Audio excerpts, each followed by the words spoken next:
Basically, we sort of revamped our roster.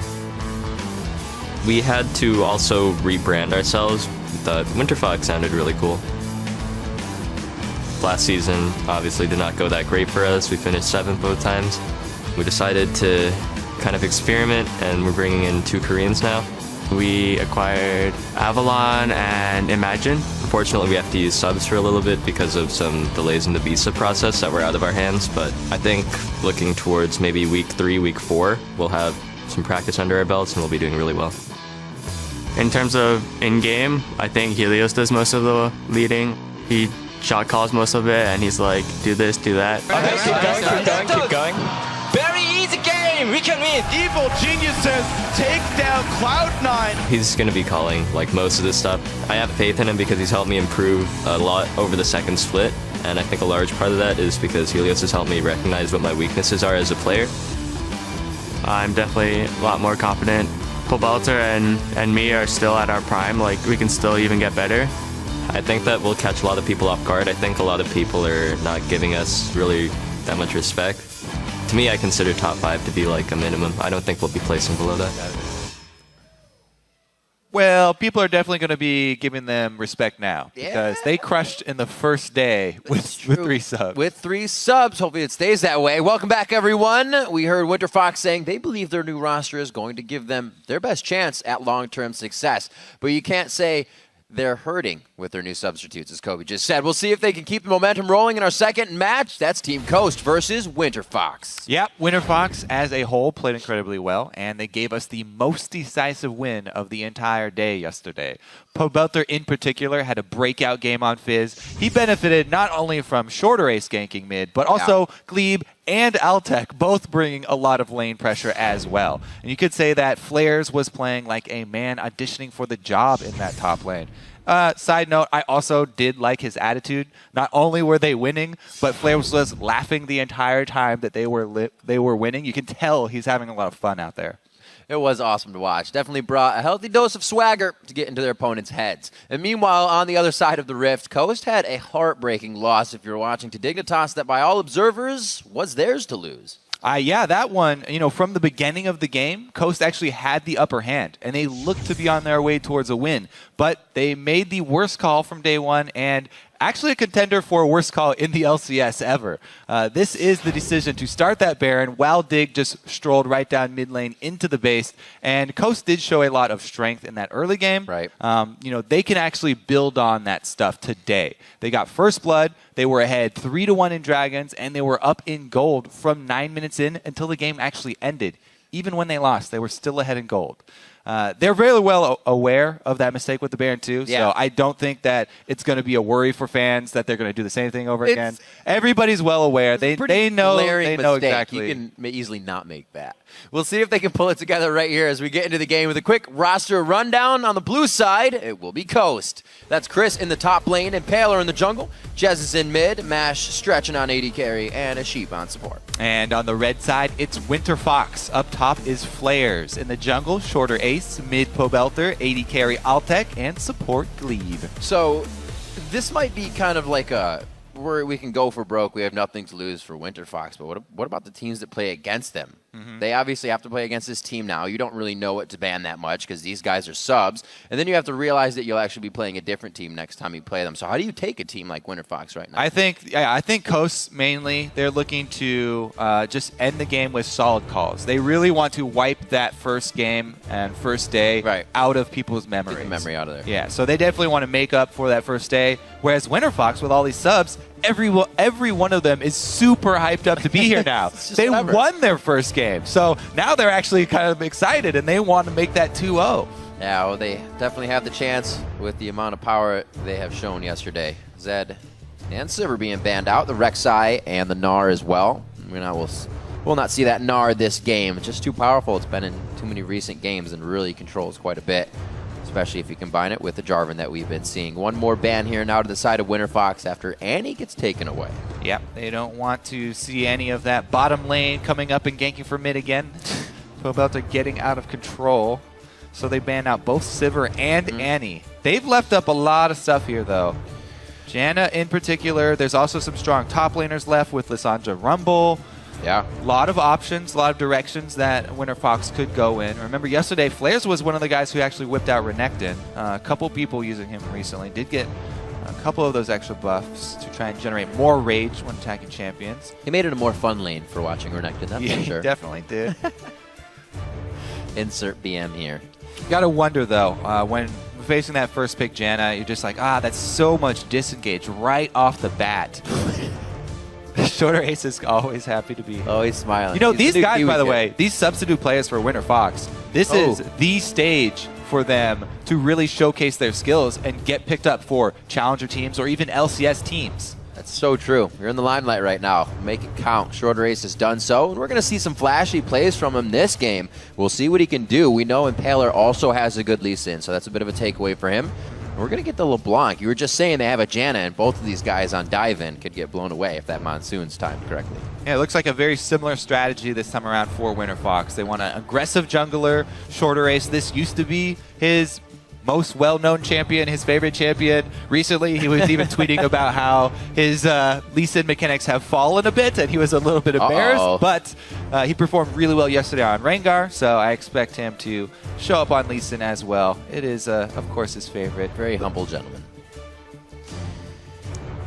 Ready and raring to go. Now we're back on the side of Coast, and they waste no time picking in that Corki and that Aurelia. Something we've been seeing quite often to make sure they can go against the top lane they don't know yet. Aurelia's pretty much safe pick. Yeah, she's great all around. Yeah. It's also a double Trinity Force pickup for these guys. So Good Team point. Coast, they're looking at a really strong power point when they hit double Trinity Force itemization with both of those champions. Back over to Winter Fox. What do they want to supplement the pick power of LeBlanc? Pobelter plays a mean roaming LeBlanc. Not only does Pobelter try and control his lane opponent, but as soon as he gains that control, he starts roaming across the map, and he's going to gank, bottom lane. Probably look to secure control down there. You still have Ari up right now as well for Judges to get thrown in. So, Nami Tristana has been a really popular duo, especially in LPL, in the Chinese leagues. And it's a really strong duo because Nami really does help Tristana Get through that phase. get through the power trough, and Tristana's still a beast in the late game. Saw Nami Double also, got to win with it there. interesting. So a little bit more long-range poke. With the Corki locked in as your AD carry, if you get a mid laner like Xerath, your mid-game siege is ridiculous. So basically what they can do is siege up with Corki and Xerath poking the whole time, and if Winter Fox go in for something, then they have Janna for disengage. So it looks like a pretty strong mid-game push here for Coast. They could knock down quite a few turrets if they line up. Plus locking in Jarvan does give them that early game pressure to try and get them to those Trinity Force combines. Yeah. So Tristana, this time around, when facing so much poke like that, we might even see her going for an early static Shiv. We've seen it a lot before. Sometimes people will get a BF sword or a pickaxe, depending on how much money they have, and then make the Shiv. We'll see what Outtech decides to go this time around. Renekton, once again, though, 4 flares, is one of the old bruisers that could beat up on Aurelia and really punish her early. But, with the popularity of Teleport and with an early game like Jarvan, see if he can actually make it happen this time around. It's going to be kind of difficult for Winter Fox to get in on Coast in any of these compositions. Yeah, that's the benefits of locking in first pick Janna. Well, they still decide to go with all the gap closures that they can to try to make this fight work. We will see Pobelter versus Jessus in the mid lane. Jessus misses any of those skills, and Pobelter will be all over him for the harass and punishment. So that could be pretty tough there. We may see Impaler trying to spend some time in that mid lane. We may indeed. And if yesterday is any indication, then all members of Winter Fox will probably be spending some time in that mid lane. That would be true. One gank after the next. We see the coaches now being escorted off stage as they have given their final words to the teams. And some of those, as we talked to the coaches yesterday, have to do with, actually all throughout the game, what you should do in mid, what we're trying to do early and late. Sometimes they say, it's in your hands now. Yeah, And it's up to you. They get a look at the enemy team comp, give them a little bit of advice on how to play that opening. And remember to keep spamming your votes on Twitter by sending hashtag CSTWin or hashtag WFXWin. We'll update the poll throughout the game. And we are just about to get into that. Everybody's ready and raring to go for game number 2. Yeah, we're already into it here on day 2. A very fast sub-25-minute game coming in from Team Impulse over Dignitas to take a victory on game 1 of the day. Sorry for the spoilers, but thanks for watching. We're in game 2. All right, so Chris definitely starting out with some extra armor, as Renekton can easily beat up Aurelia early. That does mean that he will be lacking for mana early on, because Aurelia very used to starting her Crystalline Flask, but does need the extra armor. So he will have to be a bit more conservative with his spells early on. And Flares is going to try and push that. Control that top lane, and if Shorter Ace goes up there as well, they can win the 2 versus 2. A lot of battles here for deep jungle vision in the level 1 though. Let's see if Impaler tries to go for any level 2 gank we saw from Rush on Jarvan last time. He might not have that ability since we're starting on a different side. We'll see what they decide to do. 2 perfect wards placed. And Impaler is going to be known to be on top side. Yeah, the big thing that they're really looking for is where the duo lane's going. Tristana snuck all the way into the bottom lane and placed this ward by the double golems. So whichever side Impaler starts out with, or whichever side the duo starts out with, they will be alerted, and they can actually know if they can come stop a Gromp start or if they can stop a Krugs start. Looks like there will be no Krugs start here for Coast. And Winterfox saw them walk past it, so that they know they are safe to start this Gromp. It looks like they're actually going to lease for Shorter Ace. In a rare occurrence in competitive play, they are not going to take a camp themselves and helping out the jungler. This should mean that they expect something from Shorter Ace within the first 3.5 minutes. Lee Sin is very capable of going 1 camp into double buffs for a gank with a pull. Let us see, though. Taking quite a bit of hits. Just a nice guy. They wanted to help him out, but no, he probably will be trying to go through something after this. He's going to take a few hits. He's obviously trying to micro back and forth to dodge out on as many hits as he can, even if it be only a few. Yeah. One of the things that I was actually quite sad about in the recent patch notes for junglers is the reduction in soft leashes from 10 to 5. Now, not a kick it. I'm really well. Not a lot of people took advantage of it, but you can take advantage of that even on melee champions. It's not just for ranged champions. Kiting them back to the edge of their soft leash range, you could get jungle monsters to cancel auto attacks. Now it's really dangerous to do that though, because if you do it 5 times, then it heals fully. So even some melee champions take a little bit more damage on their first jungle clears nowadays. Lee Sin, though. And how helpful is that? Do you find yourself being able to take a different camp or actually take a camp and then go into lane more than you would before? Basically, what I used to be able to do with the 10 soft leashes, you can go double buffs and still be at full life after double buffs if you kite it back to the edge of the range and get it to cancel auto attacks. Not so much. Not so much. You can still pull it off pretty close now. Shorter Ace, though, as you can see, he will not have enough health. He also did the Raptor camp, so he's doing that extra clear. That extra camp that he does means that he will be able to get some wards on his first back. We see that as well from Impaler, Pink Ward. Coming out as well with the potion. Just stay healthy in the lane, so we have pretty much even all around the map. A little bit of harass towards Jez's in the mid lane, but we would expect that from Coldbelter on the block. 16 or 21 to 14 there as he's still cleaning up some minions. Pings down towards the bottom lane. I think they're just saying, let's stay safe. We don't really know what the vision is up there. It's pretty hard to gank that Tristana lane, especially with how far back in the lane they were right now. Very easy for that combo to play safe. And really, that's all they're looking to do right now is lane, get as much CS as possible, and Altec up to the point where he can actually fight. Looking at Chris here on Aurelia today. 303 on Gnar yesterday. One of the guys that did not perish on the first day of the LCS. There's actually quite a bit, to be honest. I think there were like seven people that did not die yesterday. 7 people have still not died in the Yeah. North American LCS so far. Because none of those people were on on TIP or bid. That's true. Logic. decent. Gold, it's not too big of a discrepancy, rather. Just a few of these minions and camps that Shorter Ace has picked up. A little bit of pressure towards mid lane. That chain missing. Impaler's in a perfect spot. He actually connects the resonating strike to dodge out on the flag and drag. This is just going to be some extra added damage. Might slow down his jungle, but it won't take him out. Yeah, Shorter Ace very happy. He got the second activation off in time.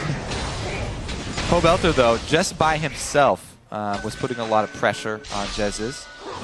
After the first back, going to pick up some defensive wards. Both sides of that river are warded for mid lane for Coast already.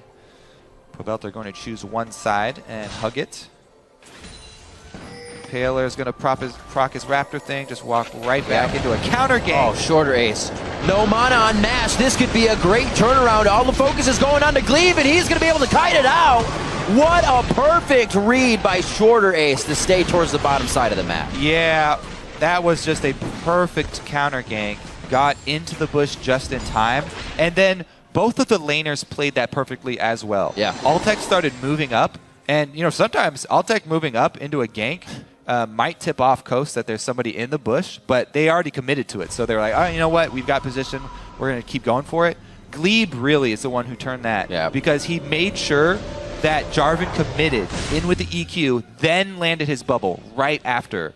And it was the very close bubble to Nami. So good job by Glebe, securing the kill, even at the cost of some extra HP. Make sure he lands the bubble. And first blood, Winter Fox in that bottom lane to Tristana, the exact champion that Coast do not want to start getting ahead early. Whenever we saw Altec getting going on EG, there was pretty much no stopping him. So an early game Triss getting going, it's going to be even rougher for them. Yeah, not only is this Triss the champion that they want to scale up into late game, but she's also the champion that's going to provide a lot of their wave clear with Explosive Shot. More levels into Explosive Shot. Very, very good news for Winter Fox. Again, what? No way. He's got a tracking beacon right now on Impaler. Whoa, flares! Oh, go! What? What? No! Well, not so much a tracking beacon. They still went. No, I guess not. More like both junglers had the exact same idea. I mean, usually when you have a top laner shoving up, top laner shoving up like that, and your jungler comes up into the side bush, you think that he's there just for a counter gank. But that dive was very, very poor. They committed to it, though. 100% commitment from Winter Fox, and they both died for their efforts. This time, Impaler is the one able to come in just after the action starts. And so far, it's actually been whoever gets there after is the one who benefits. Just goes to show you how fast it can swing for a jungler. Swinging 2 kills there. Already fixed up on the Warrior Enchant as well for his jungle item. So Impaler just got a big amount of damage, and they're already trying to control a little bit more than they had before. Now getting forward wards into the jungle. Winter Fox, we're going to see pretty much the first time they have to react now and play adaptively to what Coast is going to bring to the table. Let's see if Coast now can hold the lead. Let's see if they can. Now that Aurelia's got 2 assists off that, that's too bad she didn't get any of the kills. Right. But they're definitely going to be much more wary of diving her. Aurelia is already, because of her kit, one of the best champions at defending against dives because of that stun and her ability to dash around the minions. Now, flares, Slice. no flash. That's it. Slice can't dice. Oh! He still had dice time, and they almost gave him his escape. Nice play, though. They knew they had the damage in the gap close. Yeah, so one of the things you'll see from really experienced Renekton players is they use their slice when their lane opponent is right next to them. Right. So you're barely scratching the champion model. They don't actually have to be on the other side of you. But he does get the dice charge off of it and saves it for the Cataclysm gank. Meanwhile, his team tries to get the dragon in exchange for his life. Oh, right of the arcane! Right to the face of Shorter Ace. 4-1 now. 9.5 minutes. Dragon does go over to them, so he was able to do some work before he went down. Not only did they kill him, but during that entire time, Impaler, well aware that they were going for that dragon after his top lane gank, so easily moves down to the closest objective to him, the red buff. Ooh! Altec is just eating every shot. Level 6 he can Corgi. Valkyrie forward safely right now. The only thing he has to worry about is a bubble. That's going to be a jumping out all tech. This He is probably the- still could have got zeroed, but great play by Mash. This is the point where Corky really dominates. Hit that level 6, so much poke with his ultimate. But Altec, because of the early start, you know, he did go for the BF sword first instead of just having to grab pickaxe. So he does have a decent amount of flat AD. BF sword probably going to go into Shiv right after. We'll see how long he sits on this Avarice Blade, how greedy he actually is. Raked in 4 extra gold. That's a lot, though. Almost to a potion. Now he's back to lane. He'll be able to clear this wave pretty easily with that BF sword. Now misses 1 on it, but not a problem. 77 to 87 in that lane. This is where he's going to close that gap, as now we have the other side backing Mash. Sheep doing a lot better this time in that bottom lane than they fared yesterday, so they're going to be able to provide the power in lane towards this mid game. You know, Dragon just going down, so that won't be an objective for too long. They're actually really doing a lot to set Chris up for success, too. Not only did they just go up there for another gank. Ooh. Chris knows that Shorter Ace is waiting there, and they're trying to bait him because they've got double wards. But yeah, not only did they spend time sending another gank up top, but they also had 2 pink wards in this side of the river, plus the extra greens that we just saw save his life. So a lot of attention being paid top lane for Coast right now. Looks like they really want to play off the back of this Aurelia, who's getting quite fed, and will be able to get her Trinity Force fairly soon. Taylor back up here as well. Flair's playing this one quite smart, actually, making sure he's got his bar topped off so he can get some health back and actually do a little bit more damage. Yeah, doing a good job playing safer now. He knows he is the target. Oh, they are going to go. He throws on Dominus, but it's not going to be enough. Taking about 3 shots there. Chris able to get the upper hand with Impaler once again. And these guys are really bringing the ganks now to the top lane. Players is having trouble, so he can't provide any of that tank game later, any of that menacing Renekton. They're really cutting him down. Also, good showing from Pobelter here. Yep, players, you know, having to try and go full tank this time around. Not able to go for the Tiamat path because he got so far behind with that ill-fated dive up top. Chris is going to be a monster, though. Costa really trying to play off of the Trinity Force spike. In the mid game, she's amazing at snowballing once she gets that item. Can easily take out one of these squishier targets on Winter Fox. So it's going to be up to Winter Fox to try and control vision and get Pobelter to the point where he can pick somebody. Morellonomicon already completed, and he's already looking for the picks. Pulling some sneaky jukes into the back line. Oh, did he? I think he noticed. He Taylor noticed they were moving. He saw the moving Krug. Yeah. Or actually, he's just... Wow, they almost played that right onto him. That's the second one. He mimicked Distortion. That's all he's got. He does have a flash. He's going to have to use it. He already got the Summoner heal from Altec. That's the Tsunami coming out. A nice bubble is going to stop up Chris. Oh, he dashes the flash. Tries to get the kill. Pobelter answers back with the Ethereal Chain. And Nashmi can't hit the big one on that. It's going to be disengaged. All right, so Winter Fox need to make a really quick call to have Flair shove because their top laner is down bottom. Use the teleport. They need to work around where Chris is. Chris is the biggest point of power for Coast right now. So wherever Chris is on the map, Winter Fox need to make a play elsewhere. So shove top lane as hard as you can. Try and get some damage on that turret. Make him lose out on some sort of minion advantage. Make him pay. Flares is trying to do it, but as we said, he went full tank, so can't take it very quickly. Definitely doing his best, though. That's the thing in League.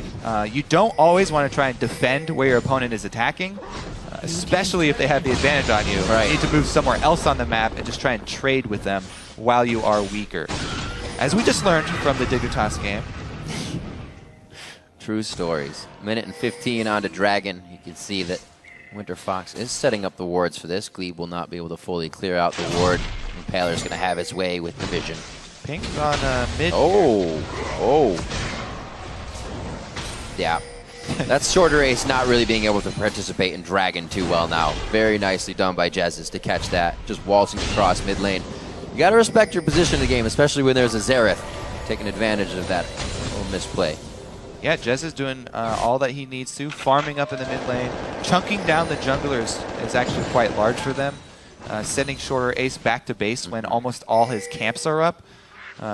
Definitely going to take away some of the income here for Winter Fox and allow Chris the freedom to ward up for himself. So not only the rest of the team spend a lot of time top, but now they've bought him time to ensure that the red side jungle will be an early warning system for them. You saw that ward there as you're talking about. Both teams kind of the same idea. Coast wants to get the deep ones in. Winter Fox knows that Coast is at that aggressive point. Well, they will get him in. So the pink wards are actually very defensive right now from Winter Fox. Moving up, they're going to be able to get some good clears here. A lot of pink ward coverage over Dragon, so they spent a lot of money invested in this area. Hopefully they can get the Dragon for themselves. That'll be number 2 coming up on 15.5 minutes in the game. Yeah, and look at how Jarvan has actually matched the Sightstone of Lee Sin and Impaler this time around. Not only has he started matching Shorter Ace's movements, and actually he was the one who got to pull off counter ganks after the first one went awry, but he's also matching that vision. He has to throw down Dominus, so that means he's going to stay for the fight. Chris should be able to heal up through this once Transcendent comes up. Flares making sure he gets his bar back as well. From that Dominus being on, it will charge up every so often, and now the fight's going down towards Dragon. Teleports are up for Flares. He's going to almost win the fight, so he may be able to come down and help on this one, but the team is backing off. Coast is able to get the advantage here, and they're going to be able to take Dragon number 1. Yeah, Pobelter goes down, and I think it's going to be number 2 for them. Stack that. Oh no, Tristana was the one with the first one. So one Dragon each here for these teams. Looks like Team Coast here. Things definitely going to go their way once again. Chris did escape that duel up top as well. So once again, it's Jez is actually chunking out the jungler to start it off. Gets his flash as well, and then it made Pobelter commit with a W actually. So then there's nowhere for him to go, and he gets caught as well. Wow, what a scattered fight. Coast all over that one. That's done. Really got to give a lot of props to Jez's here in the mid lane, creating a lot of pressure for the team. Now he wasn't kind of the man on the wing. We're not seeing, but you're seeing the effect he's putting on the game. Putting a lot of making Winter Fox use a lot of resources. Yeah. Not grabbing the killing blows at the beginning, but he did force the issue. So Pobelter not getting as much help in mid as he did last game. They figure that one's just going to be Jesus playing it safe in the back of his lane, as he did. 145 to 150, but he's won at 0-1. So he's got some money to spend right now. And remember what we said in Champion Select here, the double Trinity Force timing for Coast is really strong. They can then group up and shove, use this poke that they have to beat down Winter Fox. Winter Fox with fairly squishy guys. They still have an opportunity to try and pick somebody off, though, because Coast have not grouped up yet. Not going for the poke quite yet. Double Trinity Force have been completed, though. That may be the signal. Right, that just came out for Chris, so they may start to initiate what they were looking for coming into this game. Start to ball up and figure out where they can get these poke hits onto Winter Fox. They themselves still focusing down towards his bottom lane. It's like they want to keep all tech protected, which is a good idea. You get that late game Trist going to be able to carry a little bit of a rotation from Pobelter, but it looks like he only went halfway down. Now he's going aggressive on Jazz in the mid lane. So a lot of action all around the map. Going to have to focus on his top lane right now for Chris. He's getting it pushed up, so we won't get help from him. Nami wave down in the bottom lane, but Shorter Ace is looking to take advantage of the tower bait. Not going to be surprised, though. Impaler joins the team for a easy cleanup of that bottom turret. Seeing Shorter Ace once again. Impaler has really, after the opening moments, he recovered really well, and he's just been all over this jungle. Definitely much ahead of Shorter Ace. Shorter Ace stayed true to trying to make plays, and I think Impaler came into this game knowing he would have to make a few of his own. Trying to get Sheep taken out. They're going to give this one over to Mashmi, most likely. Let's see what they can get finished out into fights here. Jez is still pushing up into mid lane. We'll have Winter Fox going to back. Maybe an Infinity Edge finally finished up here for Tristana, sitting on 1,600 gold, so that will be Shorter Ace getting caught out. The Cataclysm goes down, but Sheep's the one to get it. Janna comes up big. They try and jump on Sheep, and he's the one who actually gets the turn on Shorter Ace. That is going to be an easy grouping for Coast, and it should be an easy turret. Finding a Janna roaming is not always the one you can kill. A lot of aggression just to save the turret, but they might lose their lives and the turret on this. The Buster shot comes out for the quick reset. Alltech says King Me jumps back out on this one, and he will be able to start hitting some shots from the outside. Only a level 10 Tristana, however. Not very long range on that draw of bead passive. Alltech taking more shots as they clean up one more. Jez is getting a snipe out that he was looking for, and that was even after Alltech had used all summoners to stay alive. Fight's going in favor of Coast here as they break down towards the mid lane. Not only do Coast have a lot of painful poke with this squad, but they got a pick right before that happened as well. So easy move that for them. Just gained a really big foothold in this game. And that should be enough for them to set up some deeper vision as well. This is kind of what we were talking about earlier, like the turret's going to go down, we could make the move now. No, don't. Yeah, I mean, Flares was so far away. The thing we're talking about where people don't want to give up those turrets is kind of the same thing that con artists use to get a lot extra money out of their marks. Oh? Yeah, first they get you to commit a small amount of your resources, your time or your money, which to the scheme. A few spells. Yes, and so once you've committed a little bit, you're much more willing to commit a lot more money and a lot more time to save your initial investment. It's just natural human behavioral tendencies that they can prey on. And same thing exists in League of Legends. Once somebody's died, you know, Shorter Ace is dead. Oh no, we don't want to give up our turret also. So they try and defend it. Pobelter goes in for some pokes. He gets knocked up. And I always found that logic to be really funny. It's like, we're one down. We've been losing the fights. That's 4v5. It happens. Coast just get headstrong. Coast the con artist. Hey man, sometimes it wins. Sometimes you win the con. You come out big. 30 seconds on Dragon. The priority of Coast warding up in that area. It should be theirs. It would be difficult. Winterfox to get in position for this one. Not too difficult, but you're going to need more than half HP to make the fight happen here. Mashme taking advantage of his poke once again. And that Triforce being finished now with a BF sword. Sork boots for him, so that poke hurts even more. Pobelter still looking for some fights. Yeah. Impaler's quite beefy right now, though. He's finished the Magic Resist Aura. Age is already done for Coast. Now when they group up, it is going to be ridiculously hard to crack in. So Winterfox, they really are looking for that pick. They want to split up this team. They want to try and split push. Try and keep the map spread out. But Coast, another Dragon secured. And everybody's swinging down towards the bottom lane here to pick up the last outer. It's already dead. They're looking for a secondary. Yep. It's going to be quite easy for them to take. I don't think it's going to be just or it will be just Alltech. I don't think he's going to be able to stop this by himself. The wave coming up, they have Jez's to poke anybody off as well, and you can see reacting now, a little too late. Everybody was already backing, now they're trying to get here. The fact that they will go in is still a possibility. This is Winterfox we're talking about. It looks like they will just hold off. Let the turret go down, they will not contest.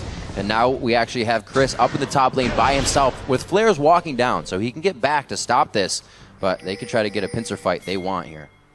Nope, it's going to be Shorter Ace going back. I don't know. They're communicating, but not on the same page right now. You Lance. Trying to get a fight for themselves. Coast actually walked back into this one. I don't think it's exactly what they wanted. Now they have a nice kite back. It's now on their terms. A little messy there for a second. Mashme picks up the kill. Chris finally comes down from the top lane here. Remember, no teleports have been used. Flares is down, so he can't approach the fight again. And Alltech is forced to rocket jump away. Nice little snipe there by Mash. Not finalized. Get killed though. Oh, gets himself out. He tries to back in the middle of the map, and he really is baiting the rest of Winterfox in for more kills. A double kill now for Chris, and Coast cleaned up the map. Pretty much playing a ring around the rosy with Winterfox. Well, they took down Impaler. They can take Solas and the jungler's life at least. Winterfox, all shouting worth it at this point. 14-3, really, really steep comeback for them. Probably not in the cards. As we said, this Coast team is much, much stronger at sieging up, so they have a very clear path to end this game. And it doesn't take a lot more moves for them to actually execute that game plan. We do run into that point, though, especially on this new map, where it's a lot harder to crack into the base. You know, they've got base gates now, they've got stronger turrets. A lot harder to end the game really early.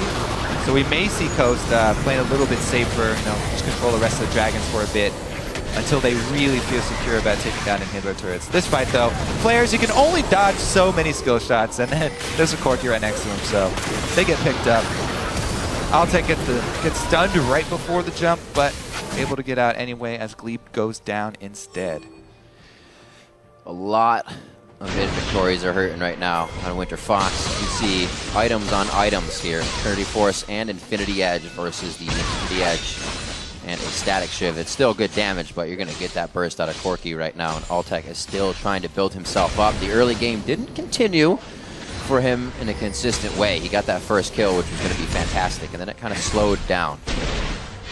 Glebe also not able to make as many plays as he did on Annie, so we see that dynamic hurting Winter Fox a little bit more. They don't have every champion being an all-in champion. They're kind of playing on the back foot. And they were style they like. Unable to feed extra money into Pobelter to get their #1 playmaker ahead. And now they are slowly crawling behind further and further to the team play from Coast.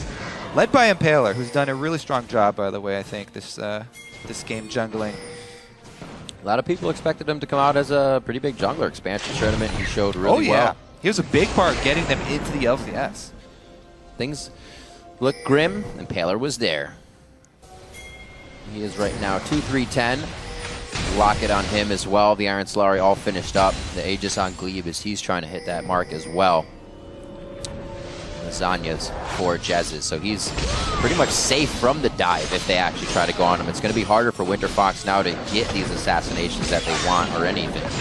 It does look like Coast do not have a game plan for ending, though. They're like, okay, we took all the turrets outside of the inhibitor line, and now they're all kind of split up, farming different spots. Here we go. Chris down to the bottom to use the teleport. They clear out the Baron, try and set up a Baron bait. They're in perfect position to pick. So all they have to do is wait now. They can play really calmly, pick somebody off, or just wait for Chris to gain some ground. Looks like they are going to give up on the pick, but it really didn't cost them anything because Chris is now in position, and if they go send more people towards Chris, then Coast can take the Baron. That's not good, Kobe. You see Flares down to half health, and Chris didn't even really take a bit. He was tickled by Flares' damage. So this is going to be tough. Flares now has to fend for himself while also saying, guys, I need help. We're going to lose an inhibitor versus that 4v4 fight. So not looking good for Winter Fox. Chris is massive right now. He's got 6 more kills to his name.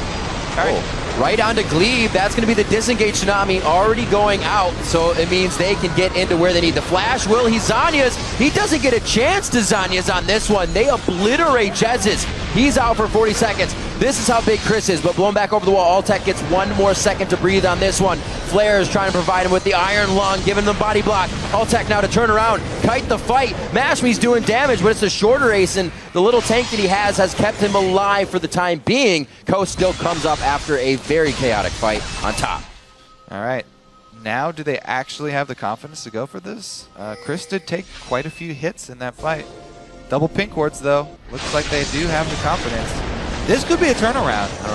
They're fairly low. I don't know how much burst Winter Fox can actually pull out, though. Flares is at full life. Dominus is halfway through its cooldown, so he's going in with just regular abilities. Altec knows he's going to be too close and has to jump out. He gets the speed up from Glebe passive. Baron is going to be down to at least 600 HP. That's going to Impaler. Almost no chance for the 50-50 steal without another smite. And that means they are going to be making their way back to the base safely with Baron. Now it becomes even a greater push for Chris by himself in the side lanes. It's only getting harder here for Winter Fox, day 2. I feel bad about saying this, but they gave Sheep as the sacrificial lamb to Baron in order to gain it. I get that, reference. I feel really bad about it. All right, Dragon traded here over for Winter Fox, though. At least they get a consolation prize. Let's see. What do we have? Is that 16? I believe it is 16. No, it's 6. Can't see it. The Magi's page made it look like 1. He only has 6. Everything is right in the world. They just told me over comms. Freak is a giant smile on his face. I was actually going to mention that. I was like, if you're disappointed, Freak's got to be happy because that's how that works in his fun world. Yeah, he's infected us all. All right, now that they have Baron, though, this has got to be really clear for Coast. Shove right up the mid. End game coming here. Winter Fox, this is your time to shine. Pobelter He's going to have to pull off some crazy moves to pull this one out. But we'll see if he can pick somebody off, maybe in the back line. They're going to use the gate. Here we go. Showcase the gates for us, Winter Fox. Showcase the massive comeback potential of a side gate. It's not really there. They can kill a ward. Nice. Whoosh through the gate. He's back in. So they're actually putting themselves together here, not trying to go for the outside. I don't think it's because they fear a full 5v5 fight, but I think they can just take one fight and win the game, maybe. Really? Yeah. Chris and the rest of Coast, all they have to do, even if they just kill a couple people, they could probably end the game off it. So Winter Fox, they're really careful right now. They're going to have to try and use some sneaky tactics, try and hit them hard and then back out. When fighting against a Baron team nowadays, you try and poke them because they don't have the regeneration. Whoa! Okay. That was actually pretty sweet. Both of them flying in different directions. Here it is. 2 kills coming in for Altec. Can he get the reset one more time? Pobelter's going to dodge out on the stun from Jez's. They got to be careful. They know that Chris could be flanking from the side here, but that shorter ace look promising. They're not out of the woods yet, but that was good. No, they are not, but they did just save their base. So this is one of the reasons why a lot of teams have been taking their time trying to crack into the inhibitor turret line. It's fairly dangerous to go up there, but man, that was actually poorly played by Team Coast. Chris, the super fed member of their team, the front line, the guy right in the trenches, not there. So shorter ace, great job taking advantage of it. Not only do they pick off the support first, kill Janna is key, but then they take down the supportless AD carry. So who started it off? Look at this. He kicks her so hard. Pobelter goes in first. Pobelter goes in first for the juke, and Shorter Ace goes in right behind him. Yeah. What a beautiful combo between Pobelter and Shorter Ace. With the 2-man tricks right there. And they take down the bottom lane, buy themselves some time. We haven't really seen like a Dive Buddies Bash Brothers composition. People aren't used to instantly targeting the one person that's flying in. So when you have 2 of them, it's chaos. And LeBlanc is not usually one of the quote-unquote Bash Brothers. I would say one of my favorite things I ever did, completely off topic, was ARAM, Ori, LeBlanc, and you port the ball in, and then you just port out. Fantastic. Shockwave. Nothing you'll ever see in a pro game because one of those 2 combined, but it would be pretty damn sweet to see. We're up at 32.5 minutes on this one, 17-6. A bloodbath here for Coast in this game and just about a 10,000 gold lead. Yeah, the thing is, that last play is probably weighing heavily on Coast. Yeah. Remember yesterday, they also had an early lead. They had a gold lead when the game ended and they lost. Here we go, though. They've got to catch on baby, Glebe. That's sushi for dinner. Glebe goes down. That's a quick kill coming in from Madge. That wasn't even half a second they needed to take him down, and they got the exhaust out. So near 35 seconds on the clock for these kills may not be enough for game-ending pushes. They're going to be able to tear this base apart. Look at this. They really want to dive. No tidal wave available means there's almost no protection for Winter Fox against this. Brute force pushing right in. Yeah. Easy peasy as they make their way past the first inhibitor turret. Eyes on the inhibitor. This should be a back out here. You see the wards going down so they know what their exits can be and what options they have. Chesis just wants the last say. Last laugh for himself. Bottom could be cleared and pushed. Such control here. Yeah, they're taking a little bit of time, but they're finally pushing on it now. A little longer, and Altec could actually get quite big here. He's finally finished up that last whisper. Hey, man, they've shown some really nice plays, Winter Fox. Yeah? Trying to come back here. They definitely have a long and arduous journey ahead of them, though. 2-2 on Dragons. A minute and 20 left on that. Just about the same amount of time on Baron. Well, I don't even know if we'll actually see that happen. That's really an option for WFX. Winter Fox get back in this one if Coast were to mess it up. Don't want to leave those up to chance. Winter Fox with 2 pink wards already on that Baron area so they can start, or rather, I should say Coast does, with control of the map. And the thing is, Winter Fox, they actually don't have to worry about the super early 5 dragons, because they do have 2 dragons themselves. Coast are only sitting on 2, so they don't really... Uh-oh. The whole team is right behind Chris, so it takes a long time to kill Chris, because he's so fed, and then by that time, the whole team of Coast will be there, so... It would have actually turned out fairly poorly for Winter Fox if they tried to take down that tanky Aurelia first. So, good thing for Winter Fox. They did not pull it there, and they wanted to wait to try and defend at their base once again. This is going to be much harder a defense than last time. Not only because their inhibitor is down, but also because Sheep is going to be expecting it this time. If Shorter Ace is able to pull that off twice, then Coast will have nobody to blame but themselves. LeBlanc over the wall. Oh, he found one! Who's gonna get kicked? Stunned way too quick. Jezzus knew it. Knew they could get in. Maybe if they waited for a wave that he could sit in, but when he was the only one, it was a dead one. They are gonna be backing out of this. It actually thought Coast was gonna go harder on that, but they are being very methodical about this. They're not letting themselves get caught out in these hard-fought situations. This is gonna be another turret because of that patience being a virtue, and they are going to be able to get flares as well. One of the tanks going down does not spell good things when they're already inside your base. All right, 2 inhibitors down. Complete control here for Coast. Baron is back up, so we'll see how cautious they are.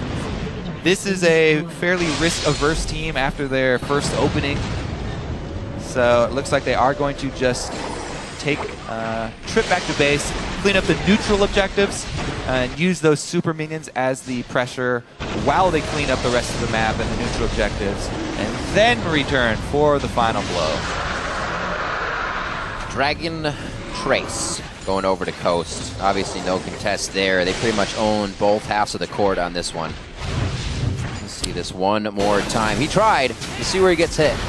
Did he get stunned on the way in? Yeah, he was looking to make his way over towards the same target. He got hit instantly by Chris. But, you know, Jezzus and Chris can both stun him as he's jumping in. Jezzus stacked that. They were all expecting it this time around. So. I thought at first Jezzus actually like just hit that and he jumped into it on accident.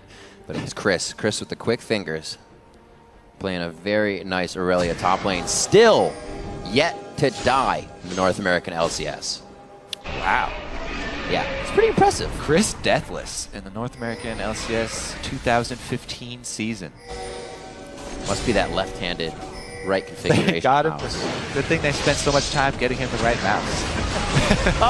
Glebe takes about 50% of his HP through the middle of his bar there. That's going to be a dead Nami. Glebe goes down first once again. He did use most of his spells to assist the team, but for not, they're still chasing down, and Coast looks like they could possibly end the game here. Flares was pushing in the bottom lane. They have vision of that, so Jezzus, the rest of the team, very happy to keep going. And they're right over the gate, and Pillars in base.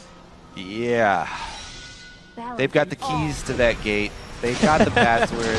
Tank and double turn. Keys to the city at this point. All right, so congratulations to Team Coast. Yeah. They do make up for yesterday. Clean win.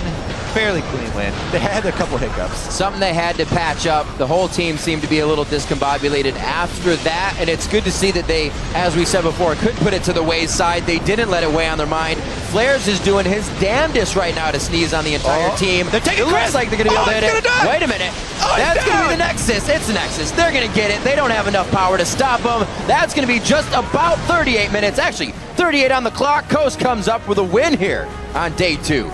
They killed Chris at the very end, the last second. I know. I tried not to look at it.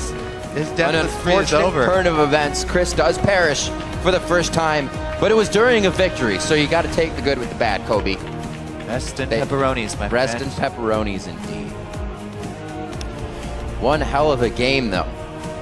Yesterday on Gnar, today on Aurelia. Obviously, the champion pool we see to top lane, but we'll have to see what he has next if people are going to ban those two out against him. He's definitely a huge factor on Coast with the rest of the team. Jezzus also, we saw the right of the Arcane a lot of times from the Fog of War off the side of the map.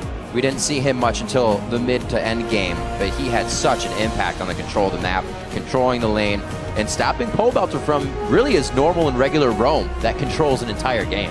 Yeah, I really did like Jezzus play this game, and it's not the flashy play that you get from assassin mid laners. It's the play that you get from people who play a lot of Xerath.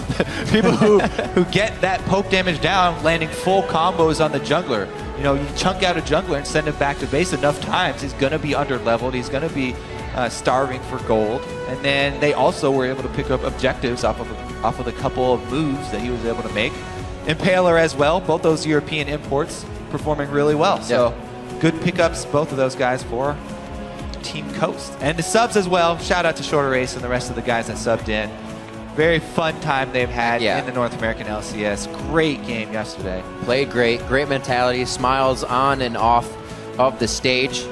And they really showed so well yesterday, and we saw a little bit of that today as well. But then it's what comes down to it when you know they're not a full team is the reorganization, trying to react then to being behind. When they're ahead, things can go for anybody when you're ahead. It looks good for the whole team. But coming from behind, now with the subs, we see where there was kind of a misplay between that. But they won't have them next week. It'll be the full team. Yeah, they'll have a whole batch of new people. That'll be fun. Coast, I should say now, if you look at the score, it kind of tells the story that they played their comp so well and they were ahead, 25-7. If you're not able to get kills when you have that LeBlanc, when you have a Tristana late game critting people, not even that many assassinations, Coast organized correctly, positioned correctly, and they just came out with a much better win than yesterday. Wasn't able to shake them.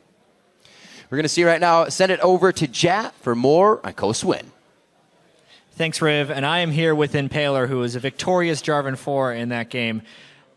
Although we're going to go back just a little bit to yesterday because you guys never had a chance to kind of talk about it. Even before this interview, you're lamenting about that game. How's it feeling on your mind now that you have a victory? We really should have won yesterday as well. We haven't scrimmed at all since we played because me and Jez has arrived so late. So it was kind of messy. We messed up. But I think we'll find our form soon and there'll be more games like this with decisive wins. And you're actually saying you're quite tired today. It's because when did you actually get into North America? I arrived the night before we played. So I slept and then I just came here and started playing. Hopefully you can rest up and adjust to the time zone in the next week. But let's talk about this game a little bit in particular. You ended up getting a very fortunate counter gank in the top lane early on in the game. Do you want to talk about if that was dumb luck or if you had some type of foresight for it? Chris was he's playing aggressive top so we could kill him, but we didn't actually think Short Race would play that aggressive and try and fight there as well. So we didn't realize he was coming, but we were just going for the kill on Renekton. So it was lucky that he was there as well and we picked up the double, but the single kill should have been fine. And now that you've been able to get the first win in the LCS as well, how's the team confidence feeling coming back as well from that blunder you guys had yesterday? Everyone's actually surprisingly confident. I mean, even Chris played really well today. He carried this game alone. So I'm glad to see that everyone can really pull their weight and just, if someone gets a lead, they should be able to carry that game on their back. And this is just an example of that. All right, well, congratulations again on making the LCS and on your first victory. So best of luck to you in the rest of the season. Let's send it back to the guys at the analyst desk. Thank you, Jat. Definitely a much more decisive victory from Coast. Yep. I mean, reminiscent early game of their game yesterday, but they were able to close this one out. And I think that's partially due to the fact that they had a team composition that allowed them to be more decisive in their engages with the Jarvan and the Aurelia. Definitely had a bit more of a front line, and then still had the ability to, to stun up with Xerath and things like that and avoid picks. Yeah, well, one thing is you've got a comp that does two things really well. This is what I like about having Corki, Janna, Xerath, is you've got this sort of poke pattern you can fall back to, throw out Qs or Rs and solve people up, and you've got this nice holding pattern where progress is made, you don't have to force the issue, which then means when it does look really enticing, you can go and it's probably the right idea. I'm glad that they had these two different ways to play the composition. Yeah, it's kind of a fallback too, because in case Aurelia gets shut down, even though she wasn't this game, they played really well around that and got him fed, you still have a ton of wave clear and siege, so that Aurelia will hit those item breakpoints and scale over Renekton. I do have to give a lot of props to Chris. It was mentioned that he hadn't died yet in the split until the very end. Yeah, exactly. As soon as it was mentioned, he dies at the last minute there. But fantastic play out of him and synergy with Impaler. That's great to see that, coming over from EU, they're still able to, build that synergy so quickly. Right, I mean, they've been playing together throughout the expansion tournament. This is a lineup we'd seen for a while, so they had some time off. It's not like the Team Impulse thing where it's literally the first games they're ever playing together, but certainly there's going to be some rust. Hey, they did a pretty good job, so good for that. Yeah, they hadn't been scrimming lately because of the visa things and coming over. But I do have to say, Impaler played really well yesterday and today in terms of his gank timings and his individual skill. Shot calling, maybe yesterday he was really tired. Today, also kind of, you could see he was very sluggish to just kind of drag it out, being like, we are in the lead, let's just sit here in the driver's seat, we can go 10 miles per hour, but we're still going to get there. Yeah, so now let's jump over to the other side of the rift. Let's look at Winter Fox there. Definitely today a lot more of the sub-squad tendencies. What we would expect out of a sub-roster. Some more solo QS type plays and things. Well, that's the thing, is they're making all these high-risk plays, and sometimes when you go for the 50-50, you're a winner fox, sometimes you're a loser fox. It just depends on who's there and how aggressive you played.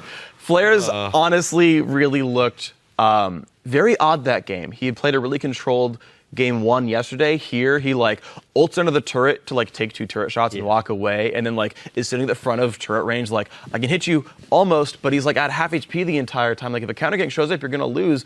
Let the lane push back out to you. Make Aurelia walk up, because she literally cannot see us from range. Make her walk in range of a Lee Sin Q. Like actually bait the gank out.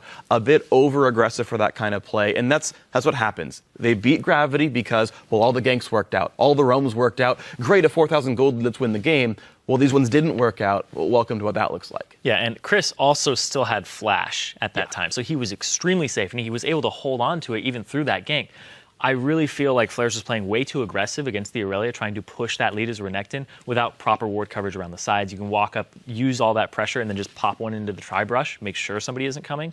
But it was good on Impaler to play to the aggressive lanes. And it's something that I know he was talking about in an interview that I saw with him, where he was talking about this season is not so much just going and kind of ganking lanes all the time from the side. It's more of playing to your aggressive lanes, or if your lane is pushed all the way up, you sit in the brush and you wait for the counter gank and kind of read it beforehand. So it's not so much forcing the issue. I do have to say, though, that I appreciate the aggressiveness from the sub squad on Winter Fox. You know, although, as you stated, Freak, unfortunately, they didn't all work out this time, and then therefore you put yourself in a hole as a team that doesn't necessarily have, you know, the synergy or the, you know, the time spent with each other to operate in a losing scenario. But I do have to say, I love the fact that they had a great counter gank bottom.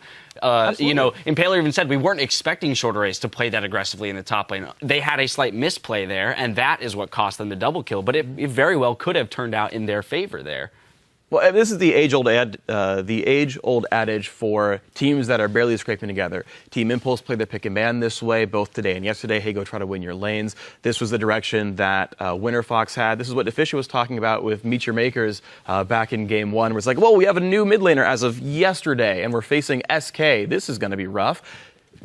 You're not going to win the 35-minute rotational game. It's just so unlikely it's going to happen. So you play the 60-40 aggressive early game and say, well, 40% chance we win this game if all our stuff works out, because that's our best chance of winning. And you know, that coin flip worked in Game 1. It didn't work here. I want to touch on the analogy that Kobe brought up in game, which was that of the con artist. I thought it was great. So we have a replay to illustrate this, which is what he was talking about in the mid lane tier 2 turret. And Freak, I'm going to let you take it away. We'll discuss afterwards. Okay, so let's pull the replay up on your screen, and it's the unfortunate thing. It's the solo queue mentality. Of course, it's Winter Fox doing this. Pabelter is trying so hard to like keep the team alive. You can see in the bottom corner that they have a deadly Sin on the roster. This is a turret that Coast is getting whether Winter Fox likes it or not. And Winter Fox can choose to give away some kills on top of this, or they can choose to give away the turret and wait around. So roll the clip out, and it's a bunch of heroics. Pabelter is going to go for a wave clear. He can almost get Mad Life by the stun. It unfortunately slightly misses. Glebe shows up. They try again. Oh, look, a knock-up chain. Oh, look, Pabelter got one shot. He's down to 1/3 health. He has to burn Flash and heal, but Chris kills him anyway. And they can like chase Impaler, and they can get one kill back, but you can't expect to like go positive in a fight like this. The turret's already too low. They're ahead of you in gold. It's the standard lemming mentality of, but we don't want to give them that turret for free. But your options are a turret plus 3 kills or just a turret. Hey, and they end up blowing pretty much every summoner spell across the board on the team as well. So when you look at then future fights, you're setting yourself even further behind in your ability to maybe make a pick and get yourself back into the game. And so what I want to kind of look at more closely is, you know, from a team perspective, from a shot calling perspective, we need, like, where is the line drawn in which you say we need to give these things up because we are making this game unwinnable? Yeah, it's purely a point of game theory.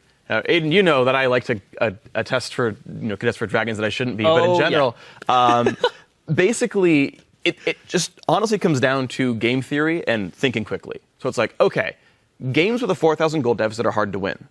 Games with a 5,000 gold deficit are even harder to win. And that's an example of like, look, there's no way you win this fight. There's no upside to defending this turret. You just have to be another 1,000 gold behind. I'm sorry that sucks for you guys. I'm sorry that Lee Sin got picked. But that is the eventuality, the inevitability of that first pick happening. You can't fix that. You've just gone down another 1,000 gold. Okay, now play from a 4,000 gold deficit. And that's just the decision you have to realize, that this is not a winnable fight. Yep, you have to give it something else. but then play from that disadvantage. Yeah, the way I found is you basically look at what they're getting and you go, I don't care that they have that. We have this going for us. Like, I don't care that they're going to get 5% movement speed from Dragon. We have Baron ticking and 4 people there to contest the Dragon. We want 5 there. It's not a good play to make because what we're giving up isn't that much. We could trickle in, and then it'd be completely out of hand, and then you gave up like 3 Baron buffs on you, you gave up 3 kills, then you lose turrets. So like just kind of seeing the consequences of your actions before they unfold. And that's where we see the biggest differences between those veterans and the novice players rather here in the LCS. And will these novice teams be able to pick up that? Is that something that can be learned? Yeah, sure. Yeah. Oh, yeah. Well, I'm. okay. Yes, Great, we answered your question. Move on. I also believe it can be learned. Is it something that can be learned over the course of a singular split? At what point? How far down this road do you have to go? Is this something that you need a coach to sit there and remind you of after every game? Like, oh, let me point this out. This is an instance in which you gave up something more than you needed to. You needed to accept defeat here, and make your move somewhere else. You needed to pivot, as Irene says, into another positive. Or is it something that you just have to basically get like you have to build your own innate sense of like, game awareness where, all right, that is not a net positive for me. If anything, it's a net negative. Let's move elsewhere.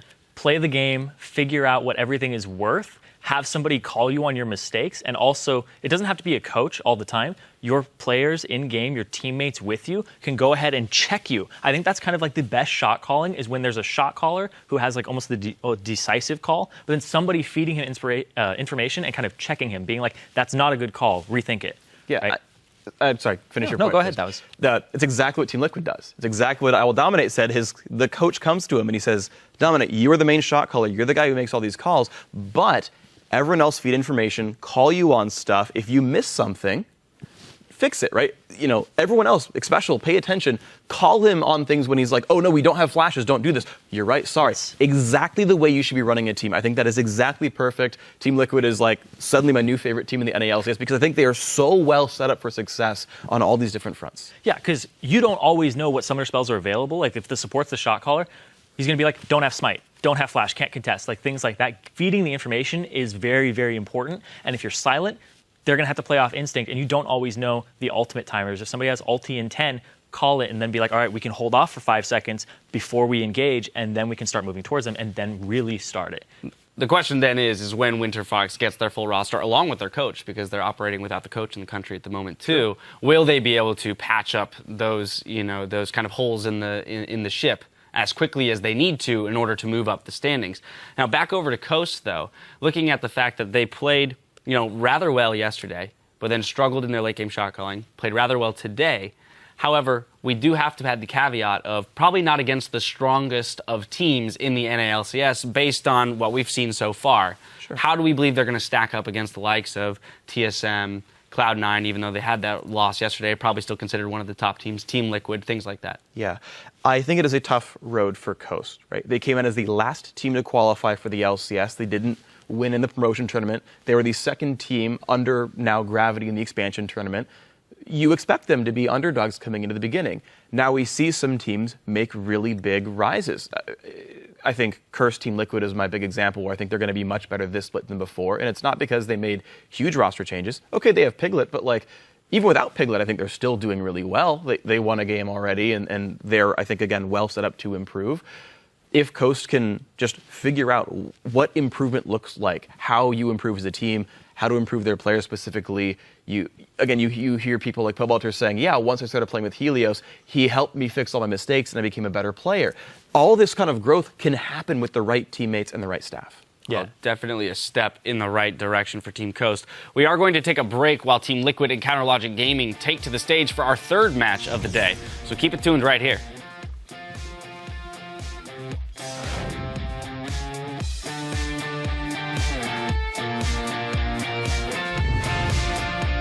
Tracking beacon right now on Impaler. Whoa, flares! Whoa, what?